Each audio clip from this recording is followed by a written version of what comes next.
नमस्कार. Your recipe book मध्ये मी स्मिता तुम्हा सर्वांचे खूप खूप स्वागत करते. आज आपण बनवतोय गुढीपाडवा स्पेशल मस्त टम्म फुगणाऱ्या खुसखुशीत अशा पुऱ्या. पुऱ्या करायला खूप सोप्या आहेत, काहीच अवघड नाही, अगदी घरातील मोजक्या साहित्यांमध्ये तयार होतात. तर आज इथं आपण गव्हाच्या पिठाच्या पुऱ्या करतोय. पुऱ्या जरी गव्हाच्या पिठाच्या असल्या ना तर तरी सुद्धा अजिबात मऊ पडत नाहीत किंवा खाताना अगदी गिळगिळीत लागत नाहीत. कारण इथं आपण जे प्रमाण घेतलेलं आहे किंवा ज्या काही टिप्स वापरणार आहे त्याच्यामुळे पुऱ्या अगदी छान टम्म तर फुगतातच, शिवाय बराच वेळ तशाच फुगलेल्या राहतात आणि खाताना एकदम खुसखुशीत लागतात. तर सर्वात आधी यासाठी काय काय साहित्य घेतलंय ते पाहूयात. तर इथं आपण 2 कप गव्हाचं पीठ घेतलंय. 250 ml च्या या कपने आपण कप अगदी सपाट भरून, खूप दाबून नाही, हलक्या हाताने भरून घ्यायचा 2 कप गव्हाचं पीठ घेतलंय. सारख्याच कपाने 1/3 कप बारीक रवा घेतलाय. चवीनुसार मीठ लागेल. 1 चमचाभर आपल्याला तूप लागेल आणि पीठ मळण्यासाठी पाणी. तर आता सर्वात आधी पीठ मळायला घेऊयात. तर घेतलेलं गव्हाचं पीठ एका मोठ्या बुट्टीमध्ये काढून घेऊ.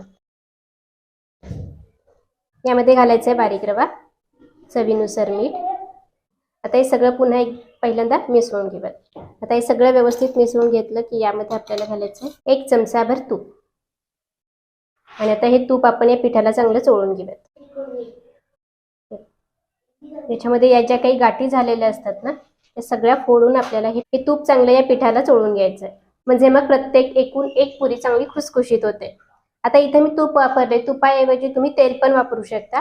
पण तूप वापरले की कसं पुऱ्या छान खुसखुशीत होतात आणि बराच वेळ फुगलेल्या राहतात. तुम्हाला हवं तर तुम्ही 1 चमचा तेल पण वापरू शकता. पण तेल वापरल्यामुळे पुरी तळताना तर छान टम्म फुगते, पण थोड्या वेळानंतर ती मऊ पडते आणि अगदी लुसलुशीत तयार होते. जर आपल्याला खुसखुशीत खस्ता अशी पुरी हवी असेल तर तूप वापरायचं. तर हे बघा, आता संपूर्ण पिठाला मी तूप चांगलं चोळून घेतलं. आता यामध्ये थोडं थोडं पाणी घालूयात आणि हे पीठ चांगलं मळून घेऊयात. आणि हे पीठ चांगलं मळून घेऊ.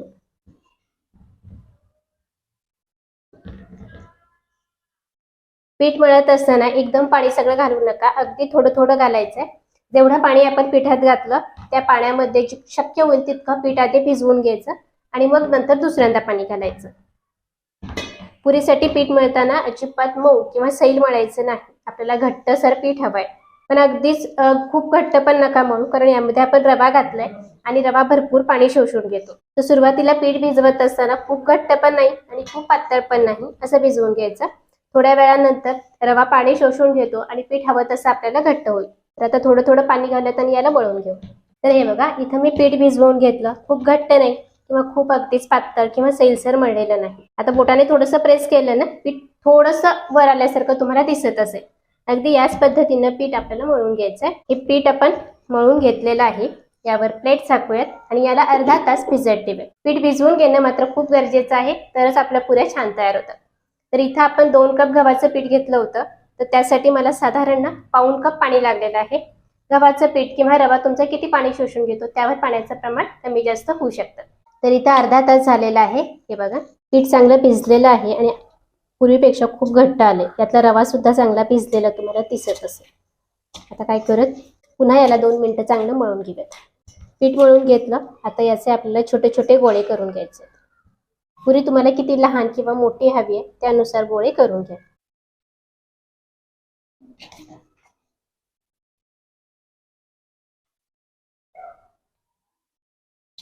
तर इथं मी मध्यम आकाराची पुरी होईल असे थोडेसे मोठे गोळे तयार करून घेतले. इथं आपण थोडं थोडं पीठ घेऊन असे छोटे छोटे गोळे तयार करून घेतोय. पण याऐवजी तुम्ही ना हे जे काही पीठ आहे त्याचा असा लांब रोल करा आणि सुरीने कट करून त्याचे छोटे गोळे करून घेतले तरी पण चालतील. तर आता याच पद्धतीने बाकीचे गोळे सुद्धा करून घेऊयात. तर हे पहा, साधारण आपण 6 ते 7 गोळे करून घेतले. आता यातला एक गोळा घेऊयात आणि उरलेलं पीठ झाकून ठेवूयात. चला आता हा गोळा लाटून घेऊयात, म्हणजे पुरी लाटून घेऊयात. तर पुरी लाटण्यासाठी इथे मी गव्हाचं पीठ घेतलेलं आहे. पीठ लावताना खूप जास्त लावायचं नाही, अगदी थोडंसं पीठ लावायचं आणि पुरी लाटून घ्यायची. पीठ जर जास्त झालं ना तर ते पीठ तेलामध्ये तळताना उतरतं आणि तेल आपलं काळं होतं. त्यामुळे खूप जास्त पीठ पण लावायचं नाही, अगदी थोडंसं पीठ लावून घेऊ. आता पुरी लाटून घेऊयात. इकडे गॅसवर आपण तेल सुद्धा गरम करायला ठेवलंय. पुरी लाटून घेऊयात. पुरी लाटून घेऊयात.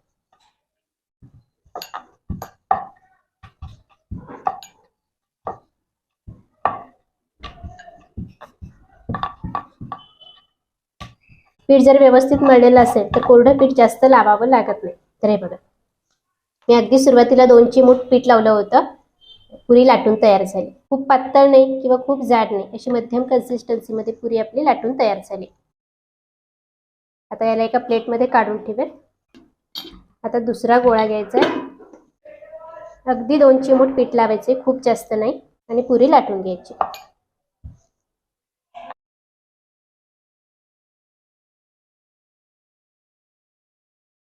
इथं आणखीन एक पुरी लाटून घेतली. तर इथं आपण 4 पुऱ्या लाटून घेतलेल्या आहेत. तेल सुद्धा आपलं चांगलं गरम झालंय. पुरी तळण्यासाठी तेल चांगलं कडकडीत गरम असावं. अगदीच दूर निघेपर्यंत नाही, पण चांगलं गरम करून घ्यायचंय. कोमट तेलामध्ये जर पुरी तळली ना, तर एकतर ती तळायला खूप उशीर लागतो आणि हळूहळू खूप तेल शोषून घेते आणि तेलकट होते. त्यामुळे तेल चांगलं गरम करून घ्यायचं आणि पुरी तळून घ्यायची. तर आता तेल कसं गरम झालंय बघूयात. हे बघा. तर इथं तेल गरम करून घेतलं. छोटासा गोळा यामध्ये टाकून बघायचा. ते बघा, हलकेसे बबल्स आले आणि पटकन वरती तरंगणार. तेल आपल्याला असंच गरम करून घ्यायचंय. गॅस मध्यम ठेवायचा आणि पुरी तेलात सोडून घ्या. पुरी तेलात सोडली की वरून याला हलकसं तेल सोडायचं. पुरी काय टम्म फुगलेली आहे, तुम्ही बघू शकता. आता एक बाजू व्यवस्थित अशी तळून घ्यायची. पुरी तळून झाली, याला पलटून घ्यायचं. दुसऱ्या बाजूने सुद्धा तांबूस रंग येईपर्यंत पुरी तळून घेऊ. पुरी तेलामध्ये सारखं उलटपालट करायची नाही, एक बाजू एकदाच भाजायची. तर हे बघा, दुसऱ्या बाजूने सुद्धा पुरी आपली तळून झाली की नाही. आता लगेच तेलातून काढून घ्यायची. तेल आपलं मध्यम गरम आहे. पुरी तेलात सोडायची. त्याला वरून असं तेल सोडायचं, म्हणजे पुरी एकदम टम्म फुगते. बघा, खालची बाजू एक सारखी होईपर्यंत तळून घ्या. खालून सोनेरी रंग आला, पलटून घ्यायची. हे बघा, आता दुसऱ्या बाजूने सुद्धा सोनेरी रंग येईपर्यंत तळून घ्या. खालच्या बाजूने सुद्धा तळून झाली की नाही. आता तेलातून काढून घ्या. याला सुद्धा तेलातून काढून घ्या. तर इथं आपली दुसरी पुरी सुद्धा तळून झाली. त्या टम्म फुगलेत की नाही. याच पद्धतीने बाकीच्या पुऱ्या सुद्धा तळून घ्याव्यात. पुरी तळताना कायम लक्षात ठेवायचं, तेल चांगलं गरम असावं. गॅस मोठा ठेवायचा किंवा मध्यम ठेवा जर बर्नर मोठा असेल तर. आणि पुरी तेलात मोठ्या आचेवरती तळून घ्यायची.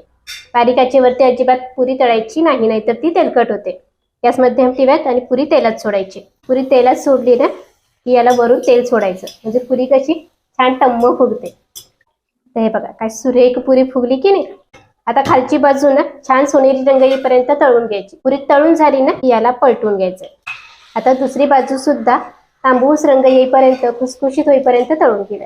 हे बघा, खालची बाजू सुद्धा छान तळून झाली की नाही. पुरी मस्त टम्म फुगलेली आहे. याला सुद्धा कढईतून काढून घ्यायचं. आता एकावर एक पुऱ्या मी ठेवल्यात तरी सुद्धा खाली दबली नाहीये की नाही. बाकीच्या पुऱ्या सुद्धा याच पद्धतीनं तळून घ्याव्यात. तर अशा पद्धतीने आज आपण टम्म फुगणाऱ्या खुसखुशीत अशा पुऱ्या कशा करायच्या त्या पाहिलेल्या आहेत. या गुढीपाडव्याला तुम्ही सुद्धा अशा नक्की करून बघा. चला, पुन्हा भेटूयात अशाच एका छानशा रेसिपी सोबत. तोवर धन्यवाद.